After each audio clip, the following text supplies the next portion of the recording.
In this session of the Republican Labour Education Forum, we're going to be looking at why Westminster fails, and it certainly does.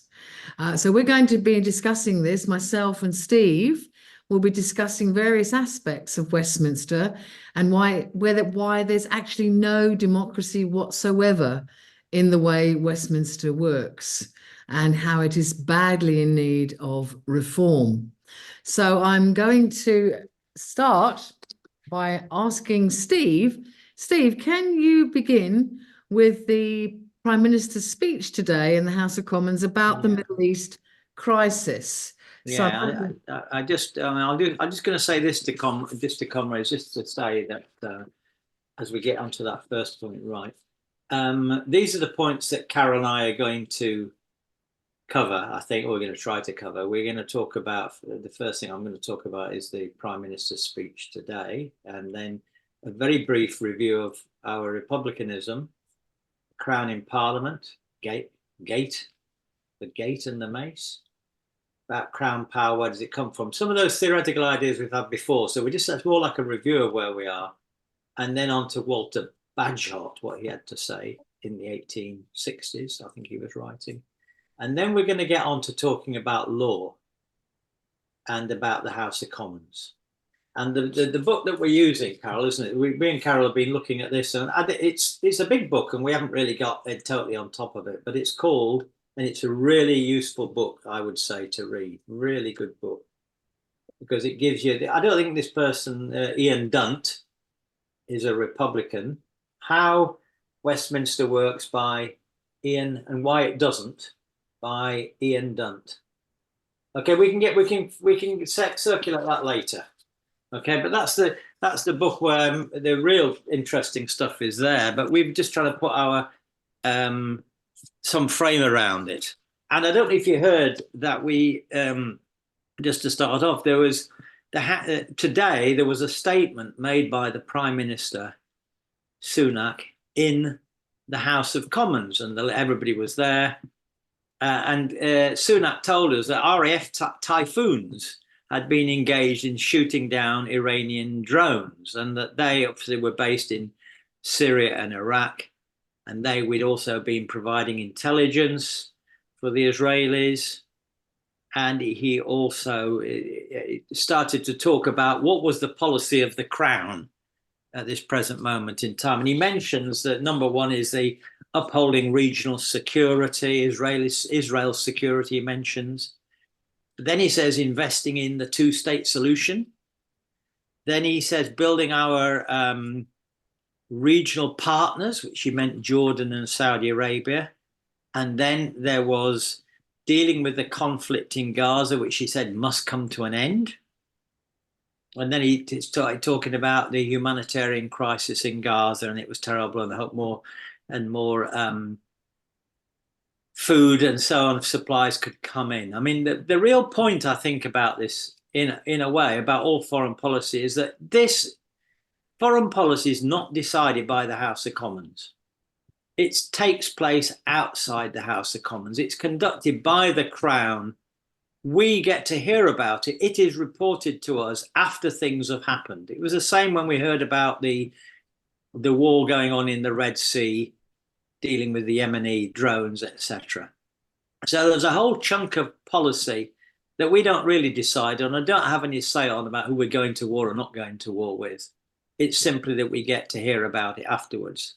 Now, we're not going to be talking about that for the rest of the time. We're going to be talking about how laws are made for the UK. So we're talking more domestic than foreign. But I think we'll just set that aside. It does come back when you're talking about orders in council. So we'll come on to that in a minute. I did want to say, if I could go on to the next point, Carol, which was the review of republicanism, just briefly. Yep. Just to remind comrades that what we've been doing here is developing a different kind of republicanism, different to the kind of republicanism that you get from the organization Republic, which is essentially focused on King Charles. King Charles is, inefficient, corrupt, undemocratic, and the main focus of republic is to get rid of the king. Now, it's not that we want to keep the king, by the way, but we think that that's the wrong way of looking at how the whole situation works. What we're much more focused on, as and I use the term working class republicanism, that is to say republicanism that comes from the trade union working class movement, the democratic movement, the trade union movement. That kind of republicanism coming from below is very much about democracy. And that's where our idea of republicanism is coming from. And of course, in a country like ours, where the majority of people are working class, then democracy is about the empowerment or the self-empowerment of the working class. So our emphasis is not on getting rid of the king, but understanding the crown, what the crown is, and how the crown actually functions. Now, we could talk a lot more about working class republicanism. I won't do that now. And I'll say that's just as the way of a background to what we're doing. We're trying to approach the Republican question from a different angle to the organization like Republic. Steve, can you explain the constitution of the Crown in Parliament, which forms obviously the background to today's discussion? So if you could just, outline that for us. Well, it's quite a strange. We've talked about this before. It's quite a strange idea, the constitution of the Crown in Parliament. But essentially, what it means is that power. And if you suppose you think of it, there are three parts to our constitution. There's the Crown, there's the Parliament, and there's the people. But the people don't figure in our constitution, if at all. I don't know. There's a 1948 representation of the people. The people get mentioned there. But by and large, when our constitution was crafted back in 1688, 1689, all the rest of it, the people didn't figure in it. So basically you had the main emphasis on the Crown in Parliament. So this is like the sharing of power between two institutions, the Crown in Parliament. And I wanted just to symbolically mention, Carol, I'll do the first one of those, which was this one, where I can see where it is a minute. That one, yeah, there we go. This is a good way of symbolizing it. If comrades will see, you will know this symbol. It's a symbol of the portcullis. There is Portcullis House down there in London as well. The portcullis. The one on the right, I think, is the redesigned one. They redesigned it, so they took a lot of the little holes out of it. But the two symbols, when people were discussing this, what are the two symbols? One's a portcullis, which is a gate, which basically says, keep out, you're not allowed in here. People looked at it and thought, that's a gate to a castle. So basically, the rich man's in the castle, the poor man's at the gate, and all the rest of it. It's not an inviting. Some people looked at that and people say it's not very inviting symbol, because it comes originally from John of Gaunt, from the palace that used to be there, and kings had portcullises to keep the riffraff out. And then sitting on top of it, of course, is the image of the crown. So that symbolizes the Crown and Parliament together, a gate to keep us out, and the crown to sit on top of the whole thing. So that was one symbol of this idea of the Crown in Parliament. And the other one, Carol, was the mace. The mace, yes. Yes. Yeah, which I've got. If you can stop screen sharing, Steve. Oh, stop screen sharing. I will do that, yeah. Just start this one off, hopefully, with a little bit of fun, a little bit of video. The debate can be resumed what day?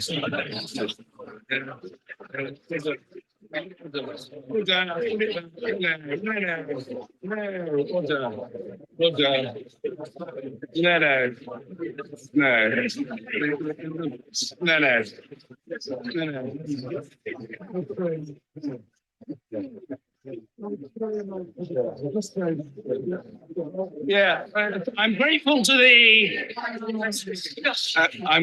to a dedicated servant of the House for bringing forward the mace and restoring it to its place. I'm sorry, but under the power given to me by Standing Order number 43, and I think the Honourable Gentleman will know the implications of his action, I must order the Honourable Gentleman to withdraw immediately from the House for the remainder of this day's sitting. Yes, the mace. Nothing can happen in the House of Commons without it being there. And it represents the crown. It represents the monarch being in the House of Commons, and therefore the House of Commons being able to do business. And if it's taken away, the House of Commons can do no business whatsoever. So you can see there an actual symbolic representation of the crown in Parliament. Parliament can do nothing without the crown. Fortunately, the crown can do a lot without Parliament. In fact, it does most things without Parliament. The reason why this point is important about the mace is because people, a liberal opinion says we live in a sovereign parliament. The idea is that the parliament is completely in charge. You know, how do we know we're living in a democracy? Because it's got parliamentary sovereignty. And that means that Parliament can decide anything at all. But when you dig into that, that's not actually true. Sovereignty doesn't rest with Parliament. It rests with the Crown in Parliament. Those two parts have to be together. And the positioning of the mace that's taken away every day and brought back every day and put there on the thing is symbolising that there can't be anything done in Parliament if the king isn't present in the form of the mace, symbolically as the form of the mace. So it's just a thing that when people are talking of parliamentary sovereignty, no, it is not that. That's not the system that we have. It's slightly misleading. It makes it sound rather more democratic, if you like, than it actually is. The British Parliament has three components, doesn't it, Steve? Oh, that's true. The Privy Council and the House of Commons and the House of Lords. So it's got three parts. Yeah. We don't, Carol, we often don't think of the Privy Council, but I think in a way it's almost like a third parliament. It's like the King's Parliament. We don't know what goes on there, but orders in council. So when we talk about foreign policy, orders in council go through the Privy Council. We saw that during the Brexit debate as well. So it's like we got three parliaments, one for the Commons, one for the Lords, and one for the King. So and they all have some role in how that works. And of course, for us, the crown doesn't mean the king. That is the thing we've emphasised many times. The crown really means crown power, which is the power which the state has over the subjects of His Majesty. The crown power is not the king. The king is merely the symbol of it. And it's this power of the state as exercised by the Prime Minister, by the ministers, by the mandarins in Whitehall, with the armed forces, the security services, the police and the prisons. In a way, the king is a kind of distraction. Try to make, oh, well, it's only the king, it's not that important.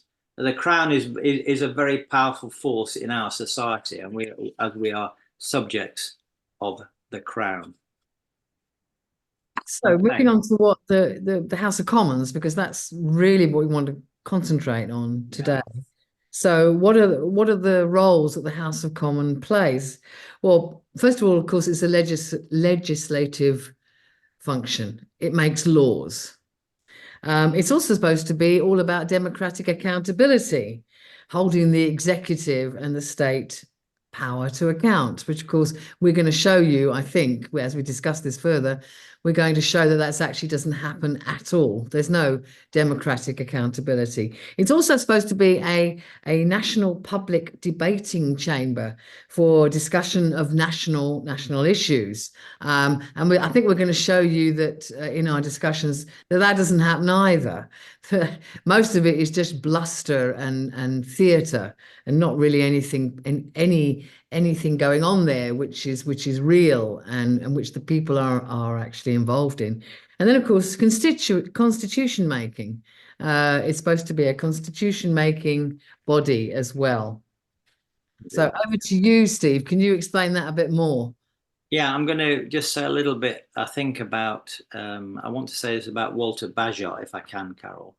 Okay, yep. Okay. In the 19th century, Walter Bagehot, who was, I think he was the editor of The Economist magazine in the Economist paper in the 19th century, a liberal really, wrote a famous book on the English Constitution. And what he did was he divided our Constitution in describing it, and he was a liberal conservative, I suppose you would say.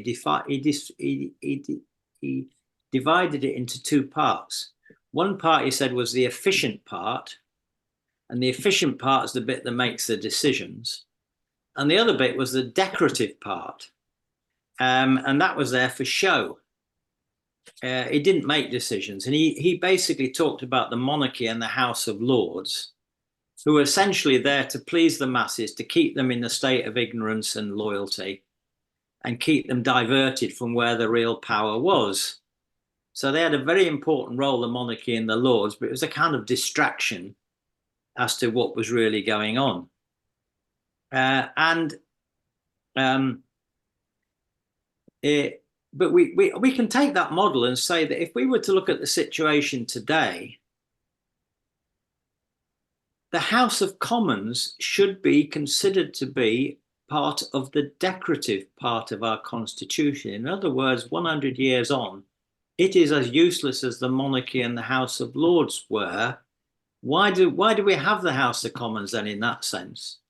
One might argue, because it keeps us believing we're in a democracy. How do we know we're in a democracy?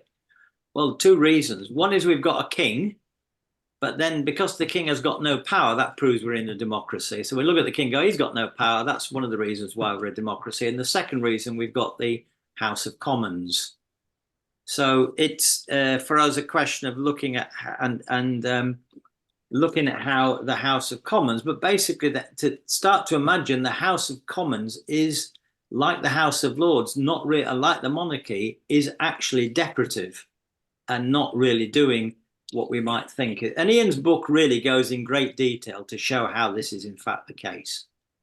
That what we're dealing with is, and most of the people on the left think, yes, we'd like to get rid of the king. Yes, we would maybe like to get rid of the House of Lords, but nobody would think, well, we should get rid of the House of Commons on the same grounds that it just isn't doing the job that we might think it was doing.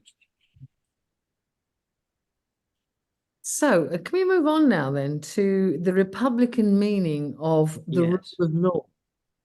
Well, I was thinking about this quite a bit, that law is very, very important. We were talking about it. I'm just thinking of this recently when we were talking about the strikes minimum service agreements. Laws are very, very important, and the passing and making of laws is very, very important. It turns out that most people don't think, when surveys have done this, that making laws is very important. They think if we've got an MP, we want them to be in the House of Commons, kind of representing our constituency. That's what they think the MP should be doing. But in many ways, the most important thing an MP should be doing is creating the laws which provide the framework within which we are living. I mean, you could say it's a contest between, in a sense, the rule of law or the anarchy of the market. But neoliberalism, they really want to get rid of laws and regulations by and large, so that capital can have a free run at it. And of course, the modern idea of the rule of law goes back, I suppose, to well, one of the examples we've got, of course, is in the 17th century, because you may recall that one of the ideas that nobody should be above the law. That's one famous idea. When they came to put Charles I on trial, Charles I said, you cannot try me because I'm above the law. My powers have come from God, and no court here on the land can put me on trial. So he disputed the fact that he could be put on trial, and as he was eventually executed. So that the idea, what the House of Commons did at that time by putting Charles I on trial and sentencing him was asserting the rule of law, that he wasn't above the law. And another very important idea, of course, is equality before the law. That every citizen should have equal access to the law, and there should be, for example, a jury of ordinary citizens. So there's quite a lot of that goes on. When we start thinking about access to law, how many people can afford to get a lawyer? We don't have. I mean, Tony Benn emphasised this point. There should be a national legal service like there is a national health service, so every citizen has equal access to the law, which we don't have. You've got to have a lot of money to really have access to the law. But anyway, I think the rule of law, which is normally taken to mean a conservative, when you hear somebody talk about the rule of law, it's usually conservatives talking about how we should all obey the law and do as we're told. But I think the rule of law for us, as Republicans, should be a bit different. It should be who's making the law. How is the law being decided, and how is the law being enforced? So for us, what we want to see as Republicans is that laws are coming from below, coming from the people, being made by the people, being enforced by the people. You know, like health and safety law, who's going to enforce the health and safety law? Well, you've got the health and safety inspector, but really you want the people to enforce those laws to be able to do that. So I think our idea about the rule of law is that the rule of law has to be made by the people for the people.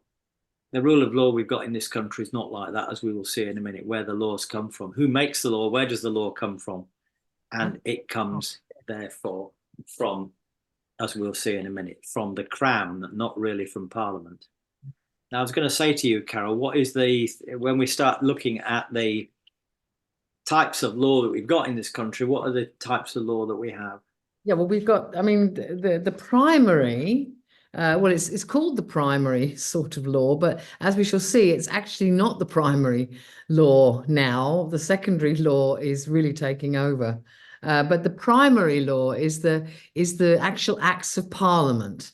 The legislation that goes through Parliament is supposed to be scrutinised by Parliament, but actually it isn't in any real form. And the way it starts really contradicts what you've just said, Steve, where you said laws should actually come from the people. And it should be the laws that the people want, and they should have a very big say in how they're drafted. That isn't what happens at all at the moment. A primary act of Parliament starts with the Parliamentary Business and Legislation Committee. It's called the PBL. Now, the people in the PBL, just listen to who's in the PBL. It's the Leader of the Commons, it's the Leader of the Lords, it's the Chief Whip, it's the Chief Secretary to the Treasury, and it's the Attorney General. So this is not from the people at all. It's the people right at the top of the tree that start these laws off. And this committee collates all the laws that the government wants to pass, the government, not the people, the government wants to pass, into a full legislative programme, which is then presented in the King's Speech. And then the departments start putting bids in to try and get the legislation that they want put through Parliament that session. If they're successful with their bid, then they start drafting the bills. Now, when a bill has been drafted, the first reading is purely formal, so there's no discussion there at all at the first reading. The second reading of a bill has precisely 6 hours of debate from 1 p.m. to 7 p.m. So that's the second reading. And then it goes to the Public Bill Committee. Now, this is a complete farce because the whips select the MPs that go into this committee, and then they're encouraged to either blindly support the bill or blindly oppose the bill. They're not encouraged to scrutinise the bill, to actually make it better or to understand it. So at no stage really these primary kind of legislation, acts of Parliament, there is no real scrutiny at all at any part of the process. And MPs can't really scrutinise the bills because, number one, they don't have enough time.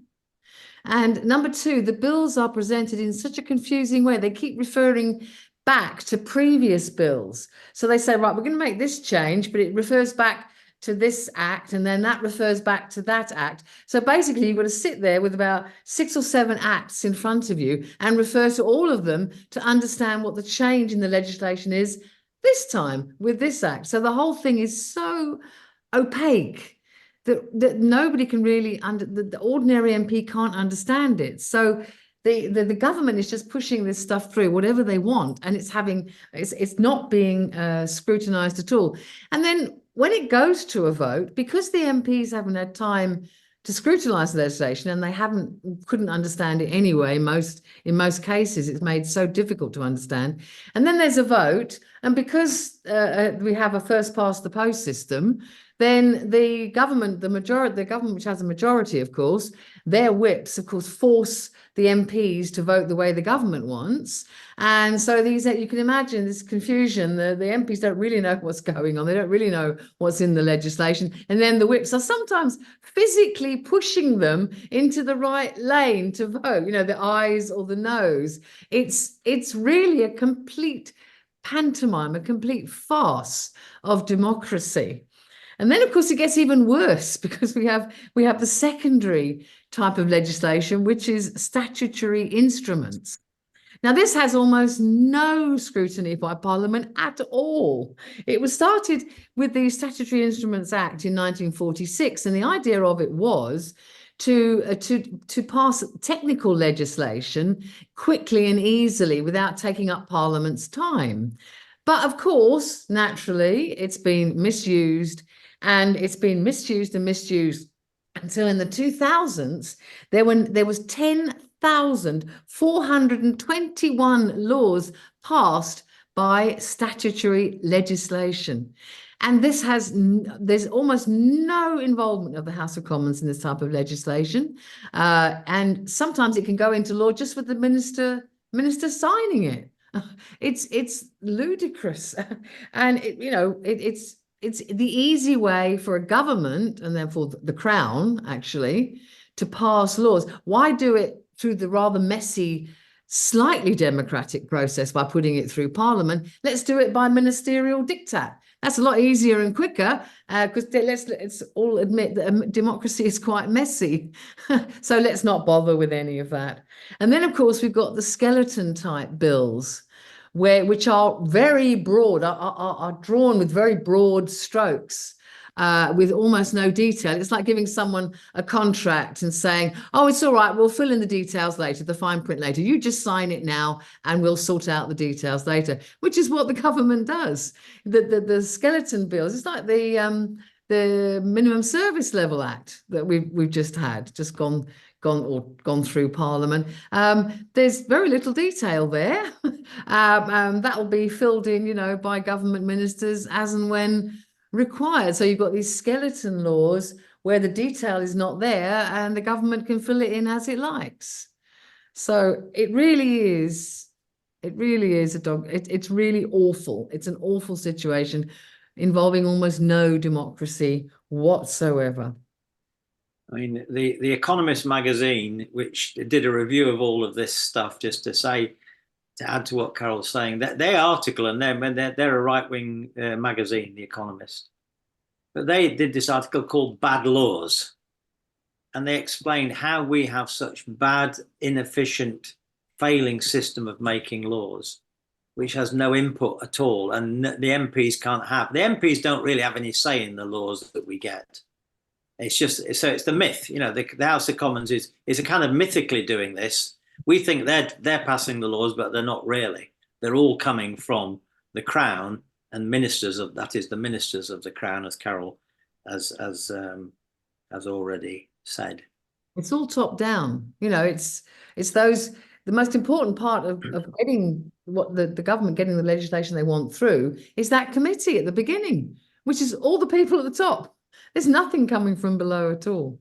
They also mention another term that you might have heard of as well in this context. And I think it refers to skeletal bills like the Strikes Minimum Service Level Act, using Henry VIII powers that go back to the time when Henry VIII could rule by proclamation. We just make a proclamation. And the ministers can use these powers in many ways to either amend past legislation or future acts of Parliament by issuing secondary legislation or statutory instruments. So when you really look at it, all the power is with the Crown. It's not with Parliament at all. All the power is concentrated in the hands of ministers of the Crown, and not with Parliament. And I say, going back to Ian's book is so good for reading this. Can I ask you something else, Carol, as well at this point? And this is when we both started having a look at chapter 8 in his book on the House of Commons. And what does Ian at this point, he speaks about, first of all, he speaks about at the beginning, Carol, of this chapter, he talks about the noise. When you go, you don't see this on the TV. He said it's so noisy, the House of Commons. This is this function of debating things, that the House of Commons. It's so noisy. He calls it a bear pit because everybody's shouting and bawling at everybody, and you can't hear anything that's going on if you get down there. So this debating function, we've all seen it. Prime Minister's question time, all of those things, which are just completely farcical. Scenarios.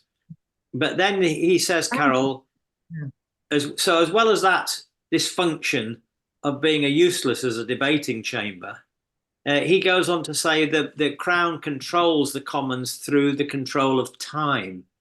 So, Carol, you want to just mention those examples there? Yes, yeah. I mean, there's actually two ways in which it's controlled. Obviously, time, and I'll come back to that. But the other way, of course, is that the fact that we've got a first past the post electoral system.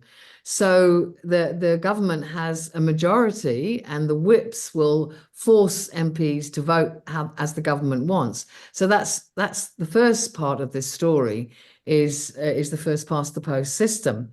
But it's also time. This is really, really important. The government controls the time spent in the House of Commons. They control what is discussed, how long it's discussed for.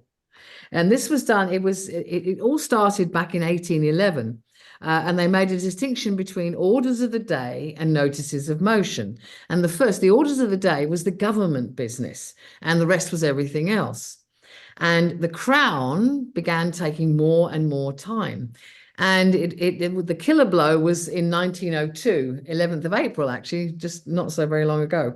11th of April, 1902, was Standing Order 14. And this is arguably the most important rule of the British Parliament. And it ended the operation of the Commons as an independent body. Government business took precedence at every sitting. So the government controlled what was discussed, when it was discussed, and for how long it's going to be discussed. I mean, this was how Asquith was able to keep on refusing or keep on stopping the Reform Acts, which were trying to give some women the vote back in the days of the suffragists and the suffragettes. And there was no end of Reform Acts that went through, but they never got past the second reading because the time wasn't allowed by Asquith, who was trying to stop this from going through. So again, the Crown stopping the will of the people, if you like. And that Standing Order number 14 is still in place. It means that the House of Commons has no control. They can't vote. When the leader of the House proposes what's going to be discussed for the next 2 weeks, with a detailed timetable the first week and not so detailed timetable for the second week, the MPs cannot vote on that. They cannot vote more time to a particular bill. They can't. They have no control, no vote on that time control. So the government controls everything that goes on in the House of Commons. So really, I mean, there are, as I say, in this book, and I think we've certainly talked for long enough now, Carol. So, but the main thing is, I would encourage comrades to, if you can, have a look at this book. It's very interesting and useful because, as you know, and there's a lot more detail of how Parliament doesn't function at all. You know, if you go back to looking at what MPs do, the MPs are absolutely overrun by constituency problems. So they got so many thousands of people to deal with, they can't cope with all of that. And then when they get into the House of Commons, they're literally told how to vote on everything. So there's no effective scrutiny going on over bills or laws that are made. And those bills and laws are so important for how we lead our lives and how we can do it. So we as Republicans, what I'm arguing here is it's not the king that's the problem, it's the House of Commons. We don't want to keep the king, as Republicans, obviously not. But we need to focus our attention on actually reforming the way our democracy functions, how our constitution works, how laws are drafted, who gets to make laws, and how those laws affect people. And that's essentially what our message has to be. Don't do what Republic does and think it's all about what King Charles is doing all the time. You know, we're Republicans. We want to abolish the monarchy. Obviously, we do, but people tend to think, well, that's a bit of a sideshow, isn't it? But the real place that's of real importance to people is how the Parliament and how our laws are passed and how government's held to account. And when you read this book, you get lots and lots of examples to show how it doesn't work at all. It is, as Walter Bagehot said, a decorative part of our constitution that exists, Carol, to make people think we've got a democracy, when in fact we don't have that at all. And so we as Republicans have to make reforming Parliament, or having a new Parliament. I mean, if you want to look somewhere to Scotland to see how their Parliament functions, it's a bit different entirely, but it works in different ways. Come in there and say that it was very, I mean, it's something that we did when we were discussing this earlier, and you pointed it out to me, and I thought that was really interesting, that this Standing Order 14 actually came in 1902, just as universal suffrage was starting to happen. More men were having the vote, and then women were obviously, with the Reform Acts, trying to get the vote as well. And so this act, the Standing Order 14, came in just as more people were allowed to vote. But we've seen that although people can vote, in actual fact, there really isn't any democracy in the House of Commons anyway.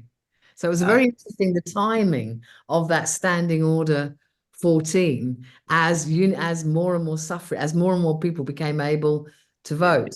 I've seen it argued, Carol. It's the same point, that the heyday of Parliament, if you like, was before people had the vote, almost before until the Reform Act of 1832, 1837. As soon as we got the vote, Parliament was no longer the centre of attention in the way that it was before. It's like they realised if people get to elect MPs, we want to make sure that the MPs don't have anything to do or say when they're in the House of Commons.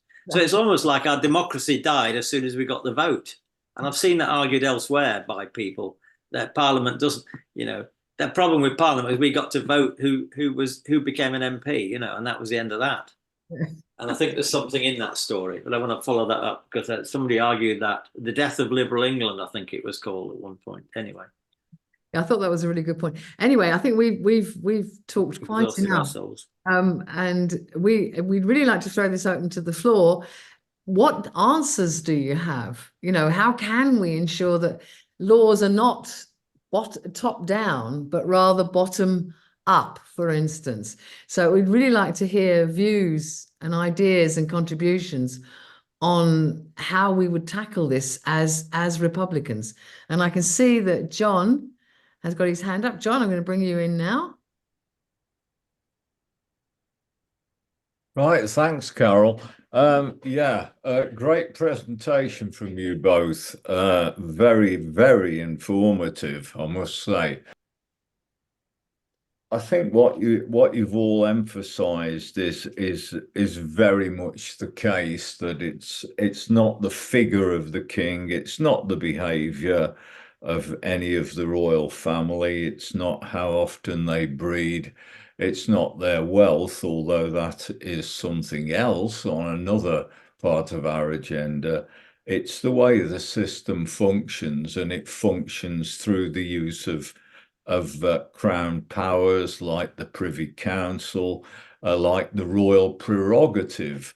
And foreign policy is an area which is totally outside any kind of scrutiny or accountability.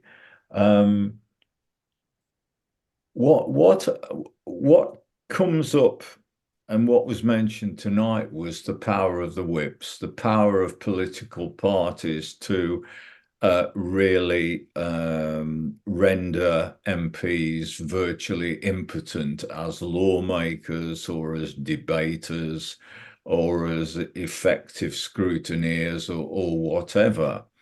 And of course, we know that in many parts of the world, um, newly independent states chose not to have a multi-party form of representative institutions.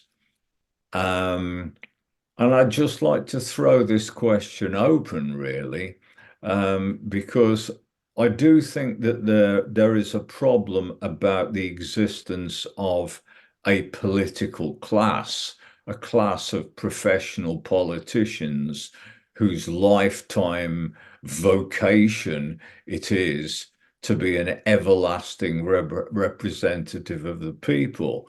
That's not how I envisage democracy, and my starting point in looking at democracy has always been to replace that with a system whereby representatives are thrown up through a multi-tiered process that starts at neighborhood level and goes up through, if you like, village or neighborhood level to municipal level to regional level to national level, and that people are that throughout that, whatever level they're representing others on, they are accountable, and there are cast iron systems of scrutiny and monitoring and accountability to ensure that, and that they can serve for a stated maximum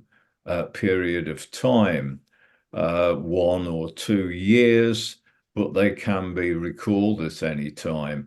I'm reading a book on Africa at the moment, which is really fascinating, about the almost 90% propensity of African leaders, most of which are in the pay of nowadays the United States. But the Soviet Union, while it existed, also had quite a few on retainers. One of their first, or one of their last acts as they're coming up to an election is to change the law so that they can stay longer. And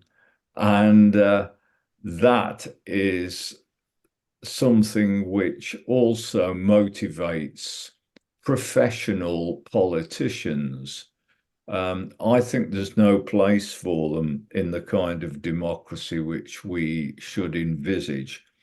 And that calls into question whether, if you've got a system of rotating tribunes, if you like, who are accountable and recallable all the time, and who are going in and out, so the composition of whatever National Assembly we have is changing all the time, because people go in at different times, come out at different times, their period of service ends, etc., etc.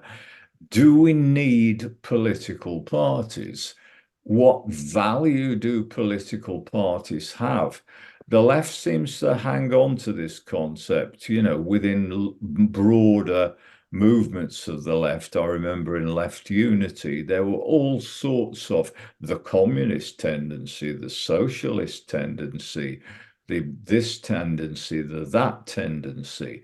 And it tended to, a lot of people spent most of their time within these tendencies rather than within the organization as a whole.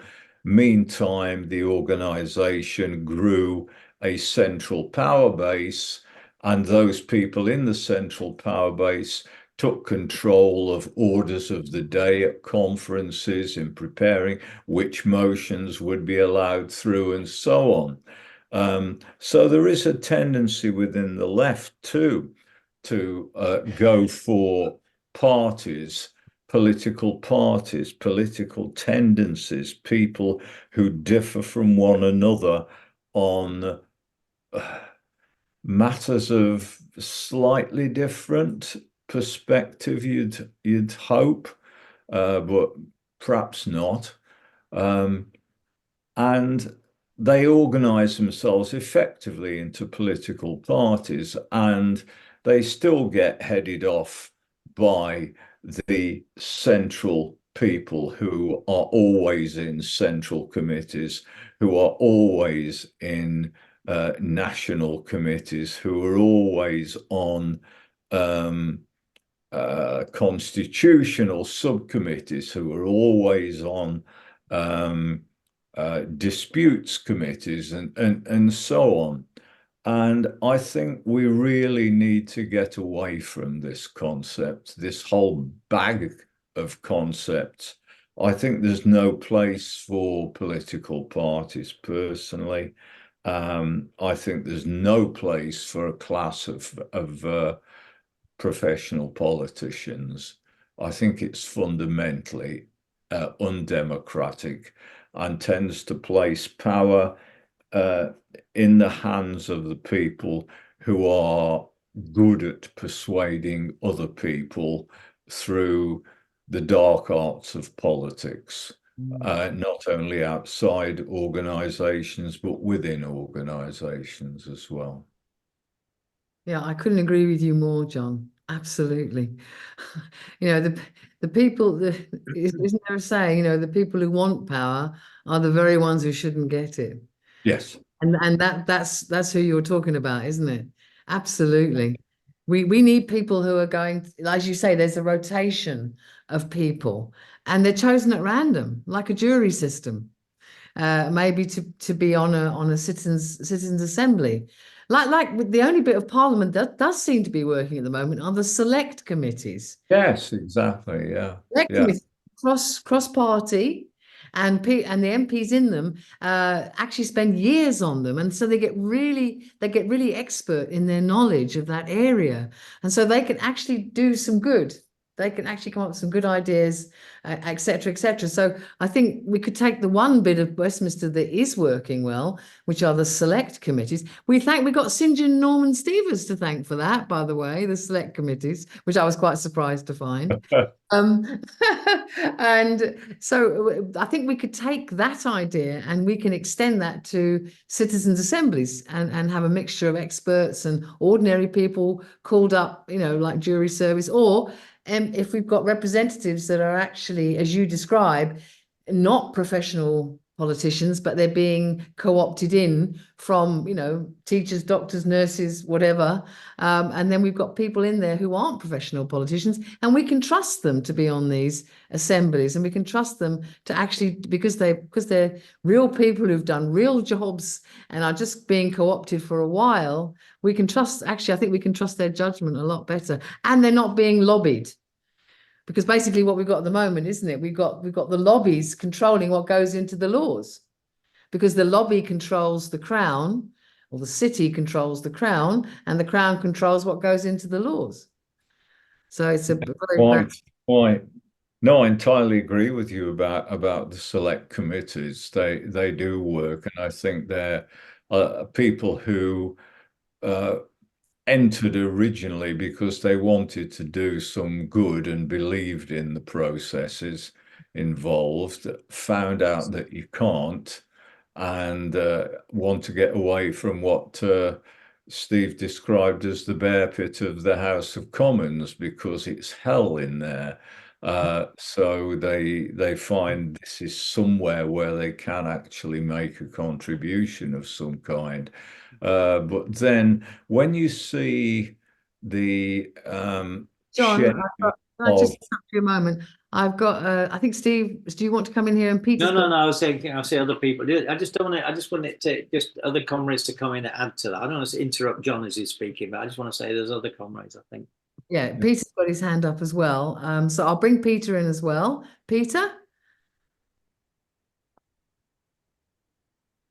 Yeah, can I just finish off? Yeah, let's finish. You know, when you see the ex CEO of the post office interviewed before one of those select committees, they have lawyers with them either side. That needs to be cut out. You know, but you do get lots of whispering. I remember when Murdoch appeared before a select committee, he had ranks of lawyers alongside him, but they seem to get away with all sorts of stuff, even before a select committee, whereas your average technocrat, your average head of a privatized utility or whatever is fair game, but they shouldn't have legal support. Right, that's Absolutely, couldn't agree more. Peter. Yeah, I've been finding it very interesting. One of the things I think you've overlooked is the role of the House of Lords, because when legislation goes through the parliamentary system, as you're quite right, Carol, it goes up to the House of Lords, and the House of Lords can amend it, which they do on a regular basis. They then send it back to the House of Commons. As you quite rightly point out, the government employs the whips, and as long as they've got a parliamentary majority, they can whip the vote to send it back. So it then goes back to the House of Lords, and they call it parliamentary ping pong, because that's basically what it does. It's back and forth, back and forth. But at the end of the day, the House of Lords has to give way. That's the constitutional arrangement. They cannot forever block legislation, but they can do it some damage, like has happened with the Rwanda legislation, which has become a bit of a disaster for the government, and that is down to members of the House of Lords actually blocking it and sending, amending it and sending it back and so forth. And they also can provide a platform for extra parliamentary bodies to put cases over, bring things into the public domain, get the media involved, to question certain aspects, which again has happened over the Rwanda legislation. Yeah, so I mean, I'm not arguing for the House of Lords, but I think we need to understand where all these things go. The main thing I want to bring up, though, is we're talking about understanding the ways, the workings of the British state. We're talking about how the ruling class actually rules over us. That's what it's all about. And what we need to be looking at is how we're going to overthrow that rule, and how we're going to get the working class to realise their place in society as the overthrowers of the bourgeoisie, and to set up what's misnomer to the dictatorship of the proletariat. And I think a lot of the issues of democracy, what we need to be talking about is working class democracy. Annual parliaments for starters. That didn't come out of the Chartists. I think it was Yes, went back as far as that. The only demand they didn't get, the only electoral demand that hasn't happened yet. Yeah. Yeah. It's a wonder they don't increase it to 10 years, isn't it? Really. But we need to talk about working class democracy and how that's going to actually work, because that is talking about electing representatives, recallable representatives for specific periods of time, and if they don't do their job or they're not liked, that they can be kicked out. And obviously, I mean, I agree to a certain extent about the problem of political parties, but there's a big difference between the parties of the bourgeoisie, which is Labour, Tories, Liberal Democrats, etc., and the so-called socialist organisations that try and pretend to be parties and are nowhere near being a party as such. But what we need is a working class party, a Marxist party, and unfortunately, that the scientific name for that is Communist Party. That's what we need, and within that, you have a higher form of democracy, because we're not talking about a Stalinist outfit. We're talking about people having the right to question elect their representatives, question them, chuck them out if they're no good, and and all of that. I mean, it's sort of asking people to suck eggs here, really, isn't it, amongst others? But I think that we've got to be careful that we don't lose sight of that. That's the prize that we want, is to actually overthrow the bourgeois state and claim it for ourselves, and then for the state to wither away. And people have a better life as a consequence. They have more control over their existence. Absolutely. Yeah. No, I've got Malcolm and Craig. Did you want to come back to anything that Peter said, Steve? No, I'll let the others go first. I did want to say something about what John has said, but I think I'll wait until let the other comrades come in. I think it's okay. I'll bring Malcolm in first. Oh, thank you. Malcolm, can you just put your video on so I can spotlight you? Is that Hold possible? on. And I can bring you in. Okay. Oh, there you go. Right, now I can. Yeah, my really quick point. I often wonder what people mean when they keep talking about the working class and the proletariat. I just like something. I mean, for instance, so you might not look at me and think I was working class, but in my entire working life, I lived off what I earned from going to work. So I would have thought I was working class, but I didn't work in the traditional, what people think of as traditional working. Well, I don't know what people think of as working class anymore. I mean, several people have talked about working class, and I've listened to them. I mean, for instance, Peter Grant mentioned. I mean, what exactly do you mean by working class? You tell me, please. I just don't want to know. Okay, that's a good question. Do you want to take that now, Steve, or do you want to bring? Yeah, well, I'll answer that one there. I mean, I think that if we're going to be the core of the working class of people who are actually at work. I mean, I'm retired, so I'm not in the workforce.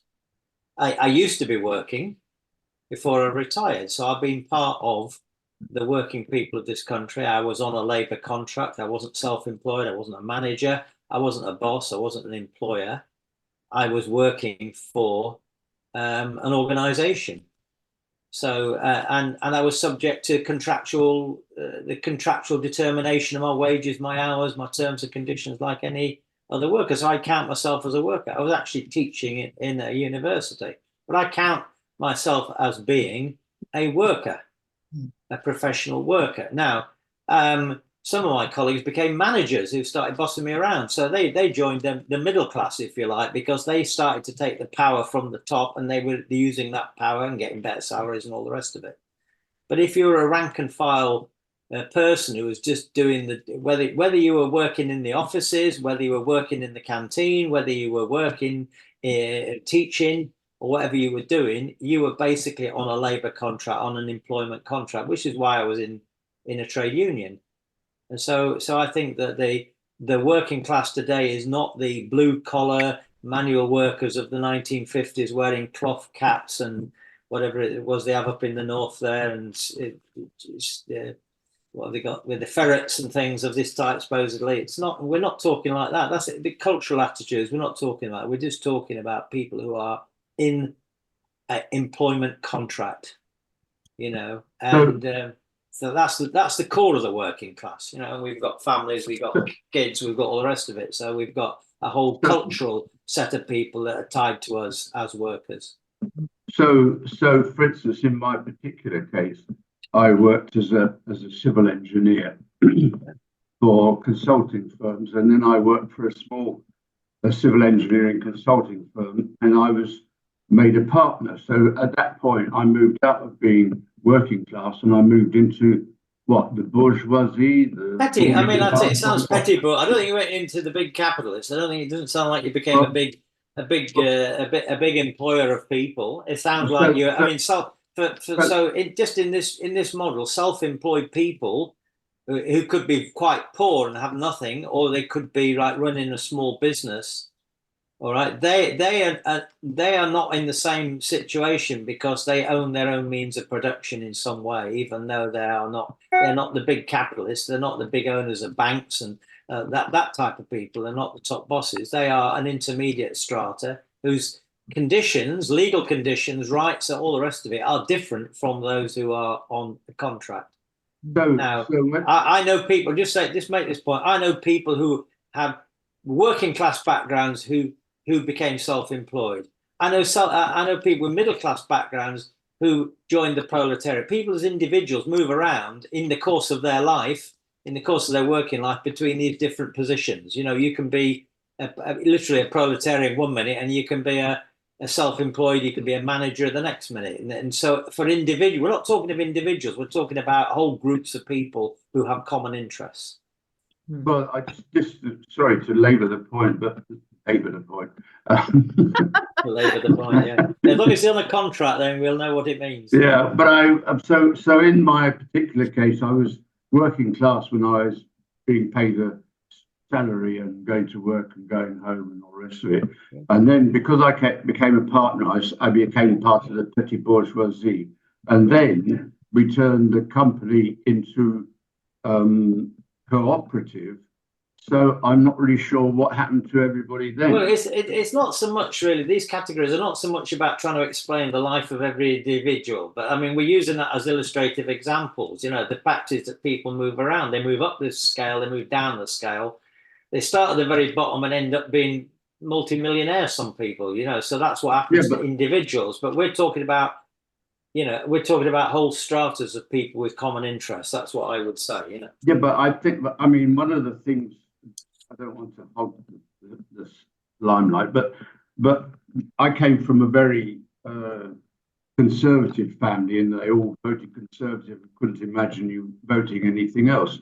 But they were all working class in the sense that all of them, who weren't staying at home for various reasons, all of them went to work and got paid money and brought it home and lived off it. So they wouldn't have ever thought of themselves as working class. Absolutely not. But in fact, they were, as far as I could see. Well, that's what I'm saying. I'm exactly saying that there's a difference between what's in your head as an individual, what your ideology, what your politics, what your culture is, and where you are objectively. The family you're talking about, they look to me as if they're objectively working class people who, because they had Tory values, they had middle class values, if you like. They probably thought of themselves as middle class. They maybe thought of themselves as a cut above the ordinary person, but objectively, they were as you described them. So there's a contradiction between what's in their heads and what they feel and how they see the world working, and where their objective position is within the system of production, if you like. So when I've got Malcolm. I've got to. I'm sorry, but I mean, but I think it's quite important because when Peter was talking about the working class and the proletariat taking over and the classical communist Marxist sort of dreamland, or whatever you want to call it. I mean, I think it's important that when we're talking about it, we actually are quite clear about it, because if you just keep saying the working class, I mean, it's a bit more complicated than that, maybe. Yeah, I see. I would tend to say anybody who works and lives off the money they get from working is working class. So would I. I would make the definition broader than Steve has. So I would say, even like, for instance, I became a head of department eventually. I like to think I actually didn't want to. I said to the department, we can do this on our own. We don't need a head of department. We can do it between us. We're quite capable. We're all very experienced teachers, etc., etc. we can run the department between ourselves, but no, they wanted a head of department, which is quite interesting in itself. But I like to think that I ran it very democratically. But at the end of the day, I suppose someone has to take responsibility for stuff. I don't know. It's a whole minefield, isn't it? That opens up. Anyway, Well, I'll say no more, but bring I'm going to say, Carol, unless you're running an autonomous business where you could do what you like, I'm sure there was somebody above you who would be, at the end of the day, you've got to follow the policy of the school or whatever it is. Yeah, so you know what I mean? Yeah. So you're in the chain, you're in a hierarchical chain. Whatever attitude you might have as an individual, you're in a position. Anyway. You are absolutely. So I've got Craig and I've got Peter. Right, Craig, bringing you in. Think I've unmuted myself. Sorry, I've got a bit of a cold, but I'll try me best to speak so you can understand me.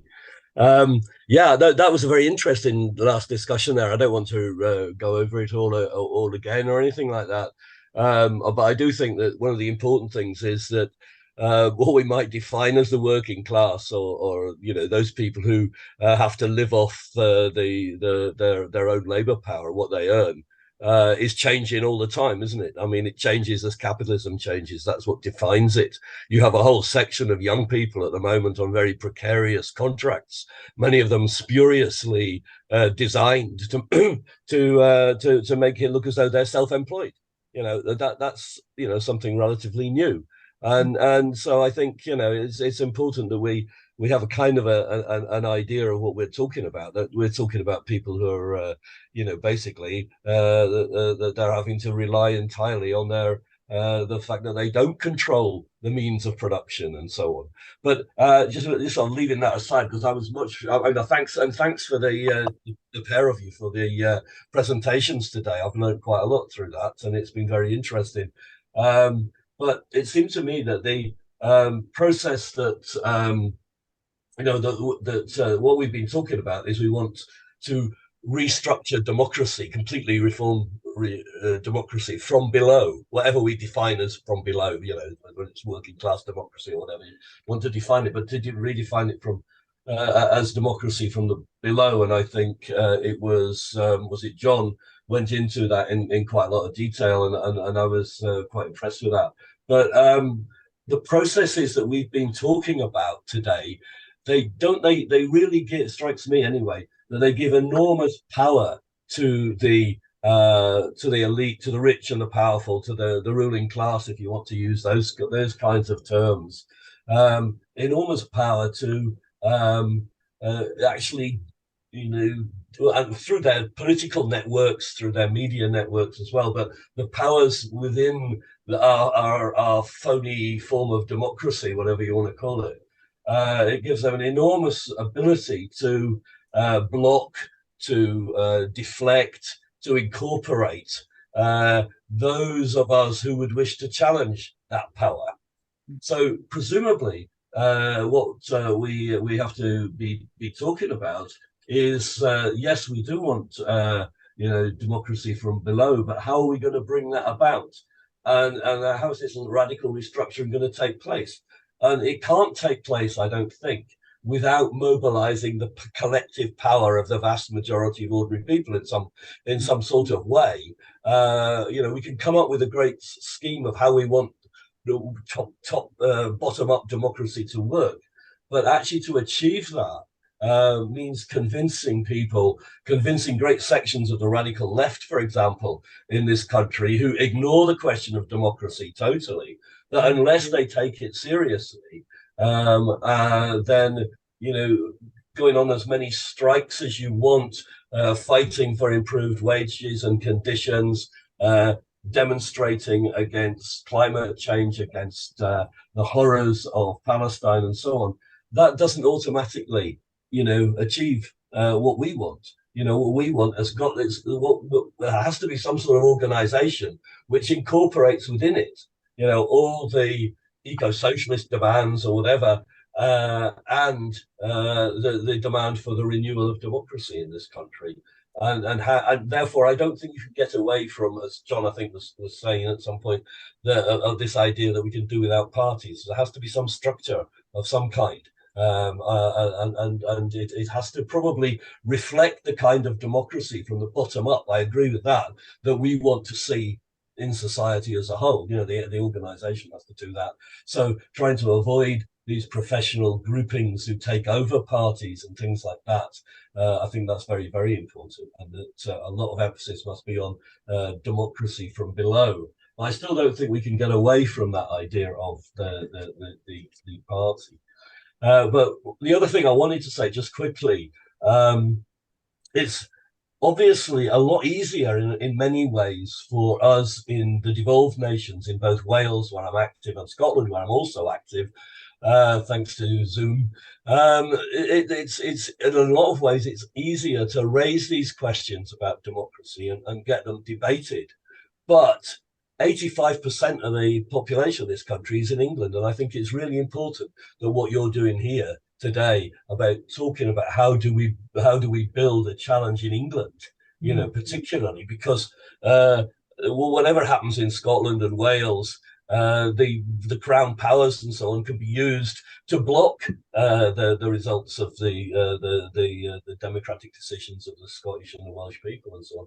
So I think it's very, very important that we give some thought to how do we, you know, the question that you posed, how do we achieve this radical restructuring of democracy? And I can't see it being done without some form of organizational structure, and that organizational structure obviously has to start with the issues that people are concerned about, but also to say that you can never achieve permanent change in these conditions, in these areas, unless we also look at this ramshackle, quasi-democratic, it's probably not even funny, a non-democratic structure, which we call parliamentary sovereignty, and you've described so well today. But that's just my contribution. Yeah, I think if I can come in there, I think I also think maybe we can't do away with parties altogether, but they've got to be democratically run. Yeah. That's the key, isn't it? Yes, absolutely. Absolutely, I agree. And there has to be a lot of effort put into making that constantly renewing that democracy in the party as well, and being on the guard against hierarchies developing, you know, the cult of the leading comrades and stuff like that, I think is dreadful inside some of these parties. This is what John Tumman was talking about, wasn't it? These people who, you know, in smoke-filled back rooms who actually run everything and decide who's going to be a candidate or who. I think that problem exists in our trade union movement as well, you know, as well. Absolutely. Same thing. Yeah. Peter's got his hand up again. Oh, Steve, sorry. Well, I just want to make this point because I did agree with Craig. I mean, I agreed with what John said about the professional career politician. I think that's a very strong point. There's somebody who thinks that politics is just like a job, you know, that you hope to get that job and then you keep it for life by manoeuvring around to keep it, and it gives you a good salary. I think it's like £80,000 and all the rest of it. That is not the conception. We should want, in one sense, amateur politicians, in the sense that people who come and go again from the job of representing people, right? From the job of representing people. Like, it's not a permanent job. Lots of people can do it. Lots of people can.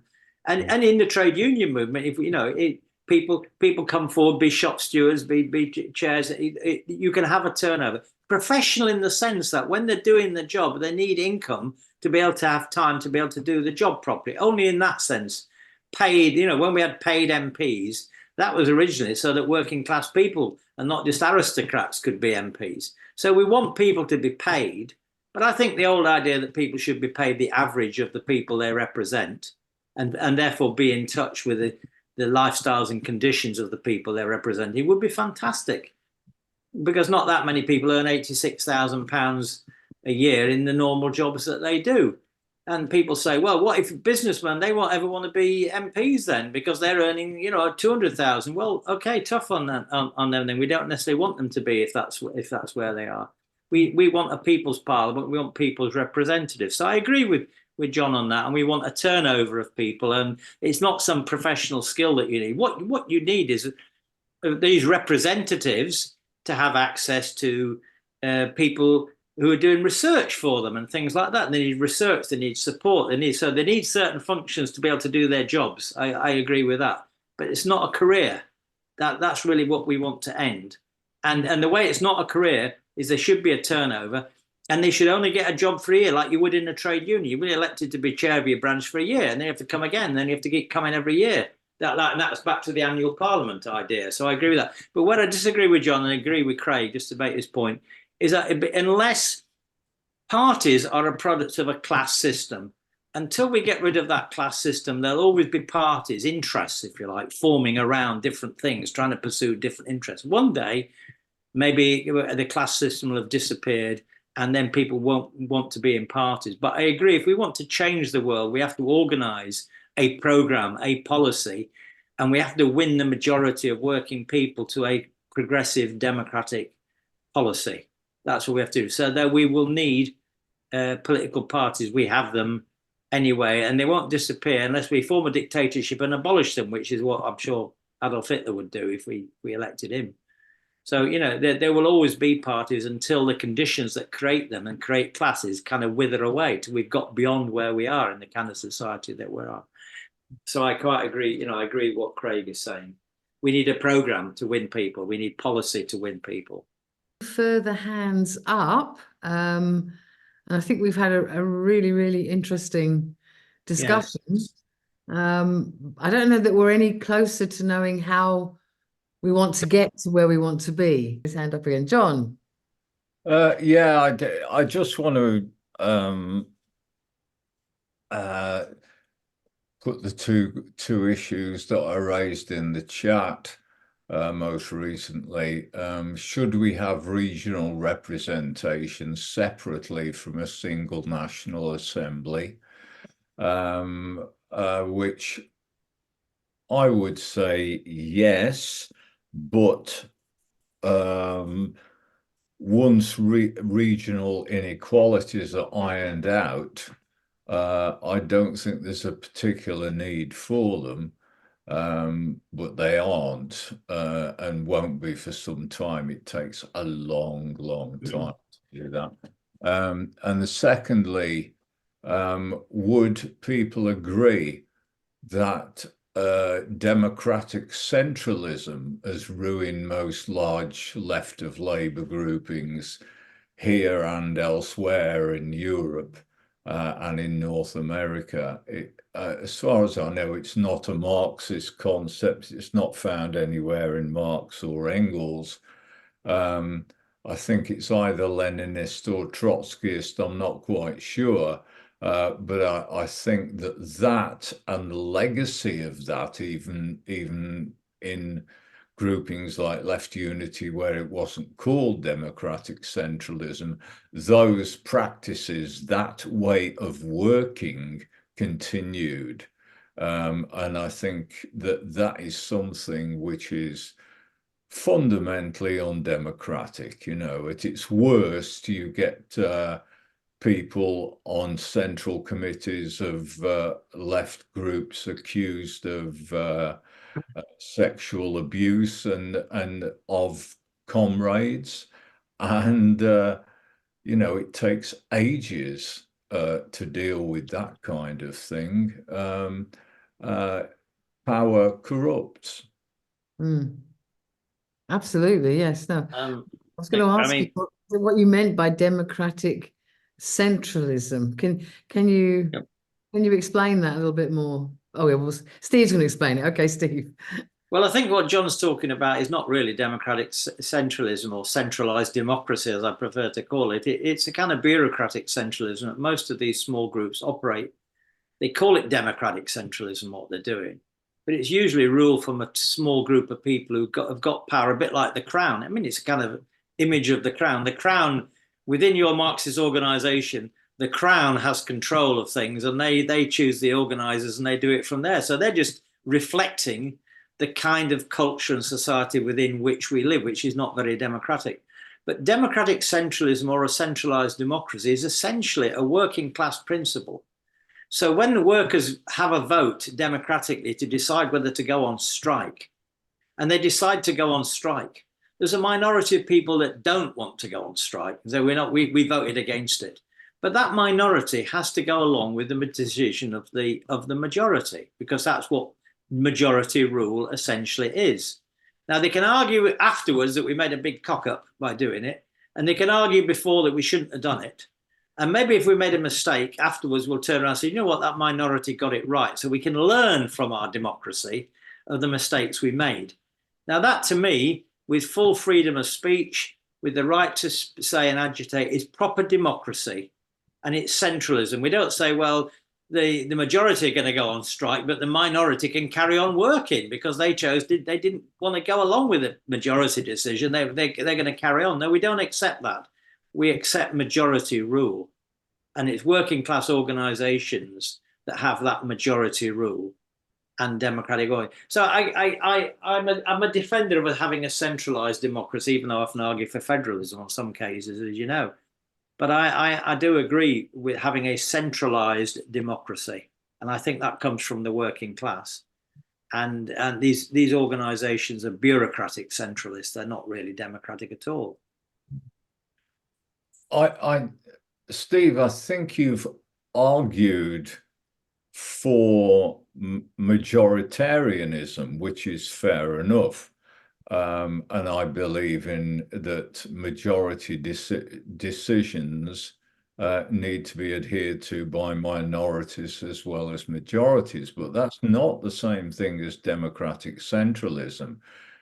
Democratic centralism, I think, arose from thinking about how power had to be taken, and that in order to take power, ultimately the party would have to have a structure whereby a group of people chosen by the majority would take decisions on behalf of the majority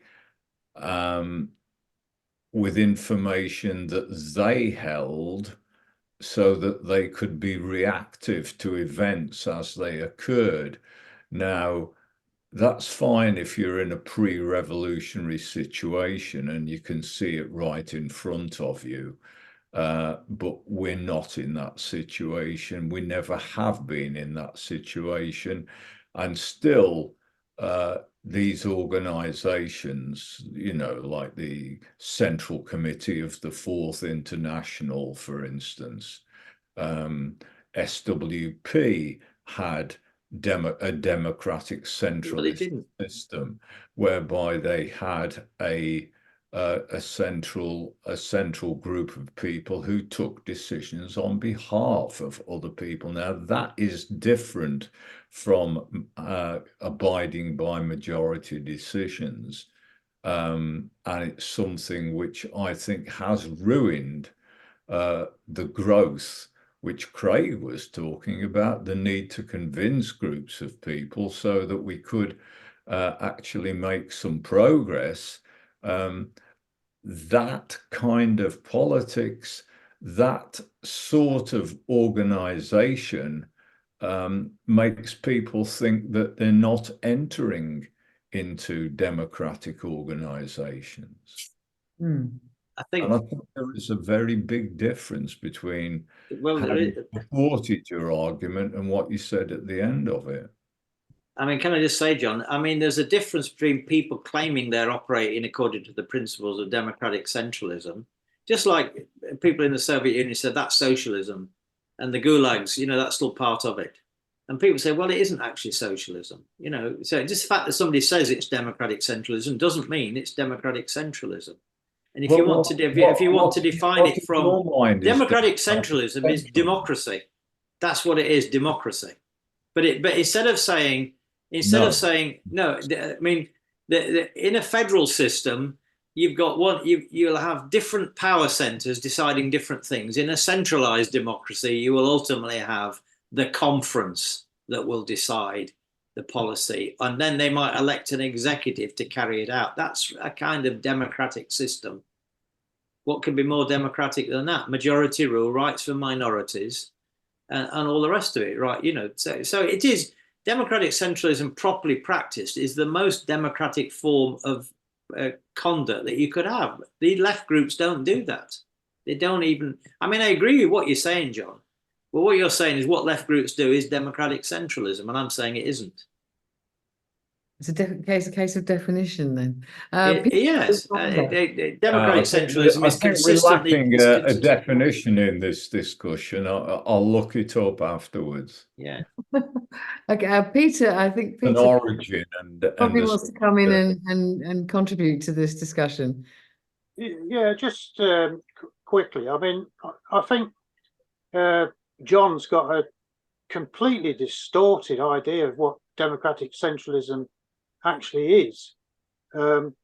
As Steve said quite clearly, that what goes on in the SWP is certainly not democratic centralism. It's bureaucratic. It's totally bureaucratic. You're not allowed in the SWP to be part of a faction. You're not allowed to organise with like-minded people to push your ideas and for a chance to become the majority. That's the whole point of democratic centralism, is that it's a way of allowing minorities to have their say, to input into the organisation ideas and strategies, and be allowed to organise, to fight for those strategies, and to fight for those strategies to become the ruling ideas. And that's what democratic centralism is all about. And to be honest, this idea that it's a Leninist concept. Well, yes, Lenin did produce a pamphlet. He's very keen on democratic centralism for that very reason, that he believed quite fiercely in the rights of minorities. That's the important point. The rights of minorities to organise themselves to become the majority. And it seemed to work quite well in 1917, I must admit. Thanks very much, Peter. Yeah, thank you very much indeed. Well, I think we're now 5 minutes over our 90 minutes, and I don't see any further hands up. Oh, Steve, right, Steve. Well, just comrades, this is such an interesting book. I would strongly, if you can, get it from your library. Or who's the author again? The author again is a guy called Ian Dunt. I don't know if you can see that. Yeah. Ian D-U-N-T. He's not a Marxist. He's certainly not a Republican, I would say, Carol. But No. the detailed account of how Parliament works, how the press, I mean, the chapters in here, just to give you an example. And I think it's so worth a read, because he's making a case that we want to make, and he's making it in great detail. He talks about the press, the civil service, the treasury, how ministers operate, the Commons, the Lord, the House of Lords, the lot. It's a complete, comprehensive, if you like, critical analysis of how our political system doesn't work, because it's called How Parliament Works and Why It Doesn't. And what's the author's name? The author's name is Ian Dunt, D-U-N-T. D-U-N-T. We'll send it out in a thing. You know, get it from your library, or maybe this is a hardback copy. It's good, Carol. Me and Carol are both reading it, and it's full of very good information. And I'll finish just by saying we need to make the case. As Republicans, we need to make the case that the House of Commons is useless and dangerous, and we need a new Parliament which is democratically organised and accountable to the people. And the people have to be sovereign over that Parliament. That's our essential case. We're not focused. I'll say this point. Of course, we want to see the monarchy abolished. Of course, we do, because we're Republicans. But that's not the focal point of what we want to say to ordinary people. You need to be able to change the law, and you need to be able to have a democratic system so we can make the laws that we, as a society, can live by and have enforced. And just to emphasize that point, that process of making law can come from citizens' assemblies, can come through regional assemblies, up to a parliament that can then scrutinize and pass good laws. And that's the model that we want to have. The laws have to come, as it were, from below. I did see, just for finish on this point, I was listening to the radio one time, somebody said, we need to pass a law. We were discussing what laws they have. Somebody said, every petrol garage should have a toilet. And we need to pass a law to make sure that all garages provide a toilet, so that if you go to a garage to fill it with petrol, there's a toilet there. And they need to pass a law to that effect. Now, I'm sure ordinary people could think of lots of really good laws that make society a hell of a lot better. And that's really what we're doing, as opposed to waiting for the ruling class to just use the crown to pass the laws that serves its interests, not ours. I think that'd be a really good law, by the way, Steve. Yes, An idea. I think, and there were many more we could all think of. And if we had local assemblies, citizens' assemblies, regional parliaments, all that part of a system of laws coming from below, going up to the system, and then being turned into proper national laws, and then having, as it were, the right of access to the law in the way that Tony Benn said, that everybody should have a national legal system, so that you can go to the law and get it enforced if it's not being, get the rights, get a proper constitution. That's what we're talking about, which of course at the end of the day, the constitution is the supreme law. It's the law by which we make law. And this is a fact that our constitution is bust. When you see how the House of Commons works or doesn't work, that is such a crap constitution that's going on there, and that's what we're essentially about. And to make this last point, I think that Craig's point was very important. People in Wales and Scotland and Northern Ireland are thinking about these things a lot more than they are in England. We're not thinking in this way in England. And that's why we exist, because as Craig said, 85% of us happen to live in England, and so we need to get our act together here, and learn from the Welsh and the Scots and the Irish in that as well. Absolutely. Well, thank you very much, everybody, for coming tonight. I hope you've learned something. I know I learned a lot reading that book. I was absolutely shocked at how little democracy there is in the Houses of Parliament. It's literally a sham. It really is, and it needs to change. So thank you very much indeed for all your contributions, and enjoy the rest of your evening.